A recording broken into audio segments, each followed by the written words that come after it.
Obrigado, Vossa Excelência.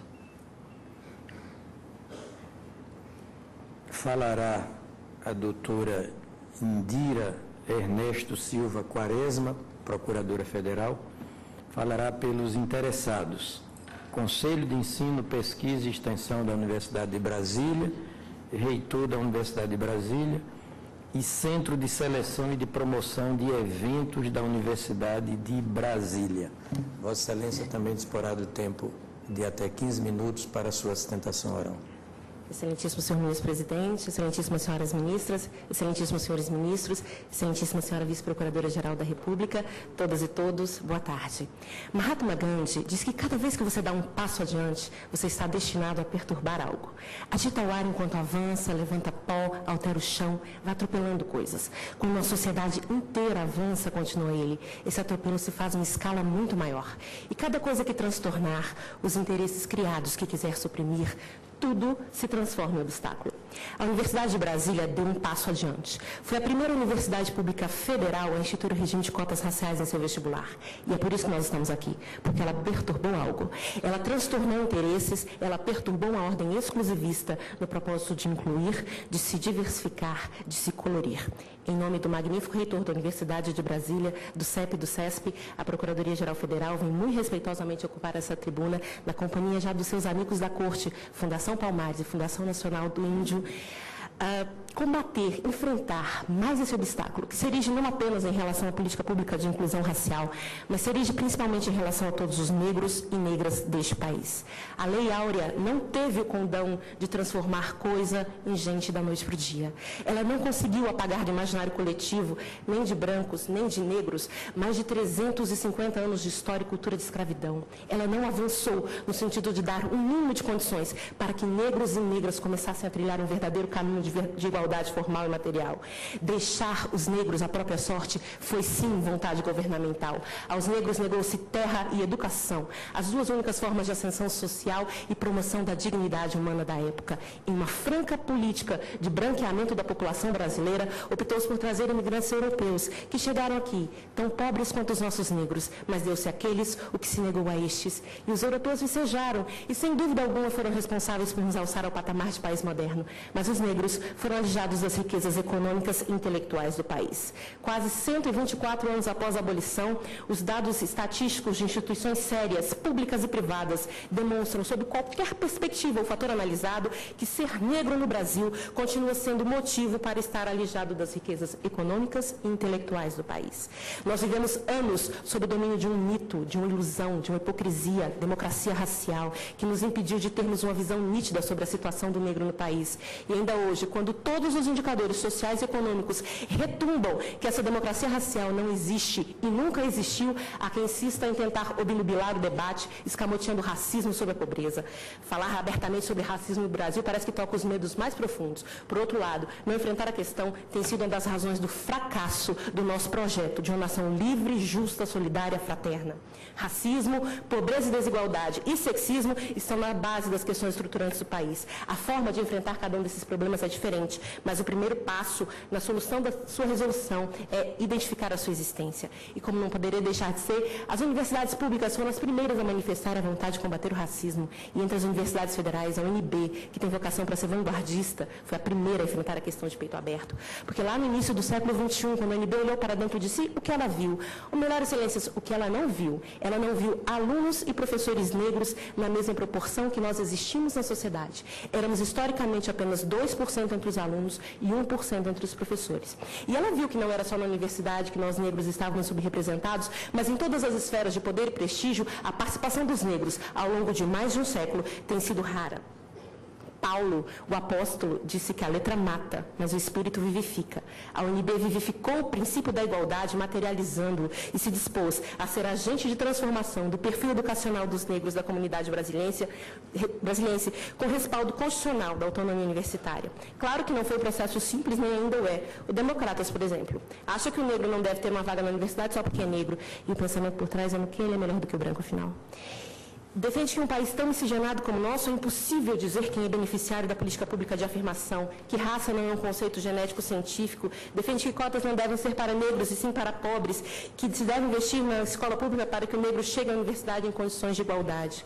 Diz que o Brasil se transformará em uma Ruanda, que contabilizou mais de 1 milhão de mortos em uma guerra civil racial entre Tutsi e Hutus, só porque a Universidade do Brasil implantou um sistema de cotas raciais. E não bastasse isso, ainda acusa o UNB de práticas hitlerianas. A par da absoluta dissociação entre a realidade brasileira e os argumentos defendidos pelos democratas, essa ação tem um mérito, que é o de trazer a discussão sobre racismo à lume. Sim, porque ainda que se diga que vamos discutir outra coisa, é exatamente disso que trata essa ação. Racismo no Brasil, só nós negros podemos senti-lo. Este era o lema da Frente Negra Brasileira, criada em 1931, e infelizmente hoje, 81 anos depois, ainda tem seu lugar. O mestre pela UNB, Damião Alves, diz que a classe média brasileira, em geral branca, sempre se achou muito tolerante e receptiva ao contato com pessoas de outras cores. A ideia de uma sociedade que não se importa com cores é normalmente defendida por pessoas de pele mais clara. A igualdade é sempre vista da perspectiva do dominante, ainda que a dominação seja complacente. Essa relação amistosa, muito bem retratada por Monteiro Lobato através das personagens Dona Benta e Tia Anastácia, dá a falsa impressão que o Brasil não é racista. E essa falsa impressão é ainda alimentada por um outro fator. O negro é o símbolo da cultura nacional.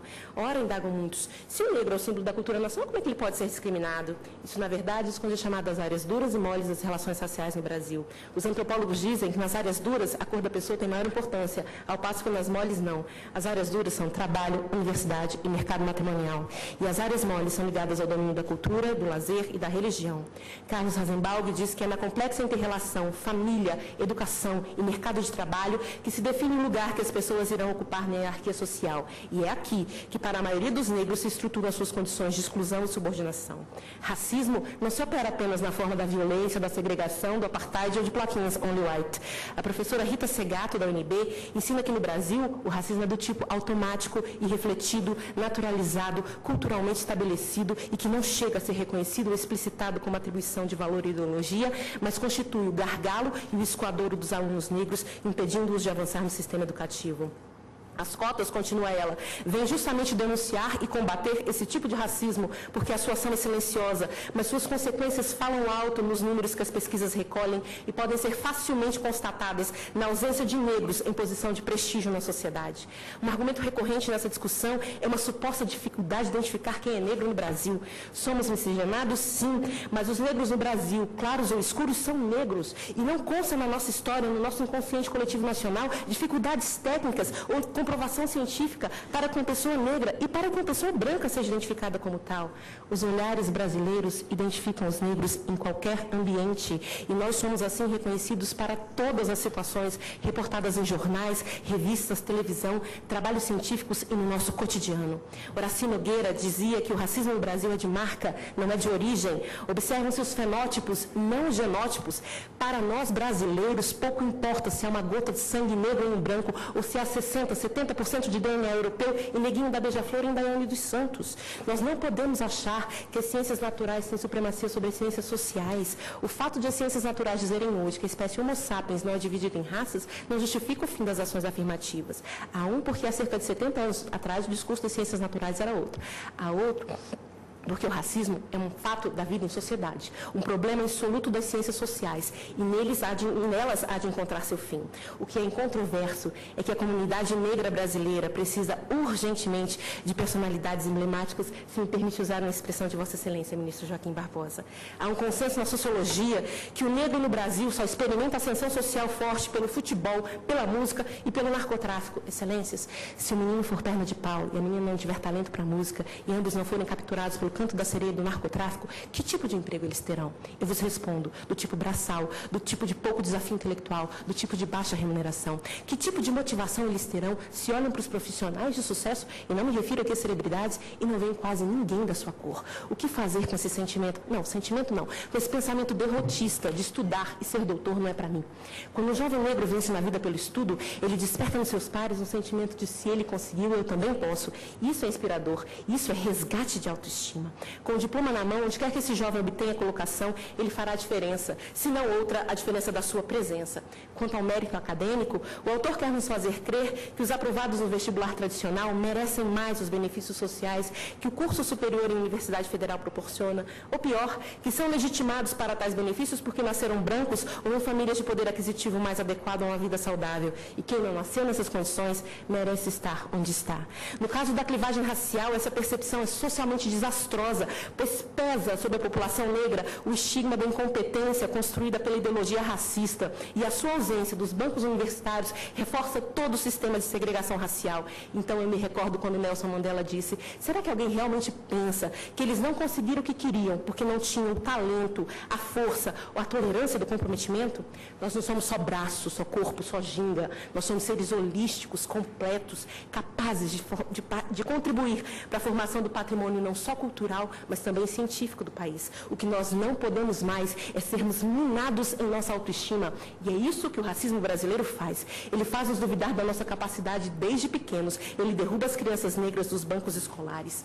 Todos têm mérito. E o mérito dos candidatos incluídos pelo sistema de cotas obedece a novos parâmetros meritórios de conhecimento e oportunidade, não mais baseado nos valores históricos culturais de nossa formação, que é calcada no genocídio dos povos nativos, no escravismo dos povos africanos e no colonialismo. Ao contrário, a universidade, e é seu papel, deve ser contribuidora privilegiada do desenvolvimento humano, o que pressupõe olhar os indivíduos a partir da complexidade do meio, da cultura, da história e das relações econômicas circundantes. A boa índole do povo brasileiro tem dado mostras de que qualquer menção à guerra civil ocorrida em Ruanda é um desvario. A convivência entre brancos e negros no campus tem sido a mais pacífica, tolerante e respeitosa possível. O que não foi respeitoso foi comparar o sistema de cotas da UNB com práticas hitlerianas. Está indelevelmente gravado nos anais da história e na memória e nos corpos daqueles que sobreviveram ou não ao nazismo, que Hitler tirou os judeus das escolas e universidades e os colocou nos campos de concentração. A UNB tira-nos, nós negros, dos campos de concentração, da exclusão, e nos coloca na universidade. Eu prefiro ter como referência a história das mulheres. Ela demonstra bem o que pode vir a ser a história dos negros neste país. Eu peço que Vossas Excelências gravem em suas memórias o quadro desse julgamento. Somos tantas mulheres, advogadas, ministras, procuradoras, servidoras, trabalhando árdua e ardentemente para o deslinde de uma das questões mais controvertidas do Brasil, Brasil este que hoje é presidido por uma mulher. Esse quadro, com tantas personagens femininas, seria inimaginável em 1960, mas eu vou mais além. Ele estaria incompleto há apenas 12 anos atrás, antes de a primeira mulher ter assento nessa corte, e ele ainda estaria incompleto há menos de 1 ano e meio atrás, antes de a primeira mulher assumir a presidência desse país. Algumas pessoas retrógradas podem até dizer que as mulheres tomaram o lugar dos homens. Afinal de contas, machismo é um problema que ainda nos assola. Mas o fato é que é a sociedade que tem uma capacidade ímpar de se expandir, de acomodar, de incluir. Enfim, Excelências, o sistema de cotas, ele é belo e necessário. É em boa medida reparatório, sim, para corrigir as injustiças praticadas no passado, mas é principalmente distributivo, e então ele se agiganta, pois o objetivo é melhor repartir no presente a igualdade de oportunidades para um futuro melhor para todos os brasileiros. Excelências, a UNB encerra esse momento pugnando pelo não conhecimento, pelo desprovimento da arguição e citando Ronald Dworkin, para quem, se os nossos juízes reconhecerem esse aspecto do que as nossas melhores universidades pretendem fazer, bem como a sua necessidade acadêmica de diversidade educacional, eles terão servido especialmente bem. Terão agido não só como juízes que permitiram a continuidade de iniciativa educacional essencial, mas como professores que ajudaram a explicar à nação o verdadeiro e duradouro preço para todos do nosso passado racista e a promessa nítida de uma política educacional que possa nos ajudar a alcançar, caso realmente o queiramos, uma união mais perfeita. A UNB e todos os brasileiros precisam que hoje Vossas Excelências sejam, além de nossos juízes, nossos professores. Obrigada.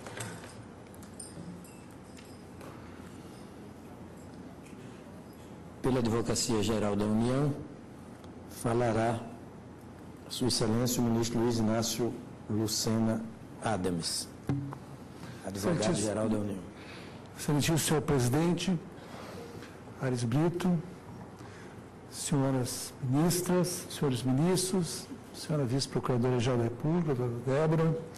Senhor presidente, primeiro eu gostaria de registrar as homenagens da AGU à sua presidência, que inicia nessa primeira sessão, e lhe dizer que a AGU tem um enorme prazer de, assim como com as presidências que o antecederam, em colaborar e atuar em favor desse tribunal e de sua função primordial, aceitando o pleito do pacto que o senhor fez na sua posse, de defender a Constituição Federal Brasileira. Presidente, senhor relator, eu venho aqui, em nome da Advocacia Geral, defender esse tema que, de novo, retoma, já iniciaram a discussão dos quilombolas na última sessão, mas retoma aqui a discussão racial no Brasil. É dado para nós que a nossa legislação e a nossa Constituição, primordialmente, tem buscado retirar da nossa realidade brasileira todos os elementos de discriminação que têm sido presentes na nossa história.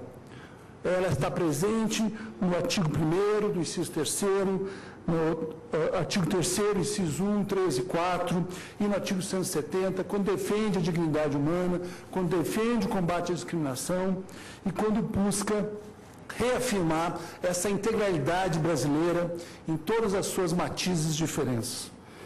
Ela, ao mesmo tempo, protege e defende a cultura negra. Ela defende a necessidade de preservar essa identidade, de buscar reforçar a identidade que é parte da nossa identidade nacional, seja nos 216 da Constituição, seja nos 217. Mas, ao mesmo tempo, o Brasil, desde 68, já incorporava a necessidade de combater a discriminação. Quando nós ratificamos a Convenção Internacional sobre a Eliminação de todas as formas de discriminação racial, cuja cláusula segunda já dizia e já apoiava a adoção de medidas especiais com o objetivo, o princípio de assegurar de forma conveniente o progresso de certos grupos sociais e étnicos, ou de indivíduos que necessitem a proteção para poderem gozar e exercitar os direitos humanos e as liberdades fundamentais. O Brasil, sempre do ponto de vista institucional, participou desse compromisso, mas na sua implementação nunca realizou, nunca efetivou esse combate dessa discriminação. E a discriminação aqui não é uma discriminação biológica. Há uma confusão que essa Corte já superou ao dizer que discriminação e racismo não é um conceito biológico. Quando nós referimos ao conceito biológico para identificar o racismo, lembra aquela discussão do século XX que procurava identificar o criminoso pelo tamanho do seu cérebro, pelas dimensões do seu cérebro. A questão racismo é uma questão eminentemente cultural. Não é por menos que nos Estados Unidos, hoje o racismo não é essencialmente contra o negro, o racismo hoje é contra o hispânico. É contra aquele que vive em condições que migraram dos Estados Unidos, os mexicanos, os centro-americanos que migram dos Estados Unidos e vivem em condições subhumanas de ilegalidade. Então, essa é a realidade de racismo, que é uma realidade cultural, que é uma realidade que aparece no Brasil, como foi bem dito anteriormente, como um fenótipo, como uma imagem, uma percepção que está presente na sociedade, e por isso é tão difícil combatê-la. Porque ela não está presente em instrumentos formais, ela está presente exatamente na reprodução cultural, na forma como esse país se estabelece. E é por isso que o governo Lula e já o governo presidente Dilma adotaram no Brasil a necessidade de o Estado brasileiro estar vocacionado para essa função, com uma secretaria que busca integrar as diversas culturas raciais do Brasil, na Secretaria de Relações de Igualdade Racial. Não é uma secretaria de racismo, como vem aqui defender de maneira muito assodada e muito equivocada. É uma secretaria que vem defender a igualdade, a integração de todos os brasileiros, não negando a diferença, mas reconhecendo a diferença. E a partir do reconhecimento dessa diferença, reafirmando os níveis materiais, objetivos que têm que permitir a integração na sociedade. E essa integração passa por adoção, no Brasil, de políticas como essa política afirmativa, que está presente não apenas na Constituição. O Congresso Nacional vem adotando isso, seja na Lei 10.172 de 2001, na Lei 10.558 de 2002, na Lei 12.288 de 2010, o Estatuto da Igualdade Racial. O nosso legislador vem reconhecendo essa realidade. E ele responde uma questão, que é a questão que essa corte deve responder hoje. Existe ou não racismo no Brasil? E se essa realidade de racismo provoca desigualdade social? Se ela reproduz desigualdade racial? E essa realidade se faz presente nos números e nas realidades estatísticas que nosso IBGE e outros institutos têm apurado. Assim é que, por exemplo, 50% da nossa população compõe sim de negros e pardos. Ao mesmo tempo, do ponto de vista social, se considerarmos 10% mais pobres, que são aqueles que ganham até R$70, que estão nos miseráveis, na realidade, vamos ver que 11,5 milhões de brasileiros negros e pardos compõem essa realidade, enquanto apenas